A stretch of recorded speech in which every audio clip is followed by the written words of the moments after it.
সংঘর্ষ হামলা পাল্টা হামলায় উত্তপ্ত মধ্যপ্রাচ্য। বাহারিনে আমেরিকার নৌসেনা ঘাঁটির র্যাডার স্টেশন উড়িয়ে দিল ইরান। ড্রোন আক্রমণে আমেরিকার 560 জন সেনা নিহত, এমনটাই দাবি তেহরানের। ইসরায়েলের জনবসতি এলাকাতেও হামলা চালায় ইরান বলে অভিযোগ। পাশাপাশি লেবাননের বেইরুটে বিমান থেকে বোমাবর্ষণ চালায় ইসরায়েল।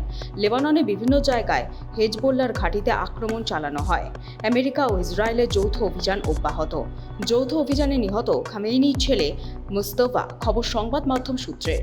খামেনি উত্তরসূরি হওয়ার লড়াইয়ে এগিয়েছিলেন দ্বিতীয় পুত্র মোস্তফাই। হয় আত্মসমর্পণ করুন, নয় মৃত্যু, ইরানি সেনাবাহিনীকে হুঁশিয়ারি ট্রাম্পের। পাল্টা ইসরায়েলের হাইপারসনিক মিসাইলের ভাড়ারে আক্রমণ ইরানের। ইসরায়েলের সঙ্গে যৌথ মার্কিন সামরিক অভিযানে ইরানের সর্বোচ্চ নেতা আয়াতুল্লাহ আলী খামেনি নিহত হয়েছেন। এমন খবর প্রকাশের পর তেহরানে প্রতিশোধে আগুন জ্বলছে। সমগ্র পশ্চিম এশিয়া জুড়ে উত্তেজনা তীব্র আকার ধারণ করেছে।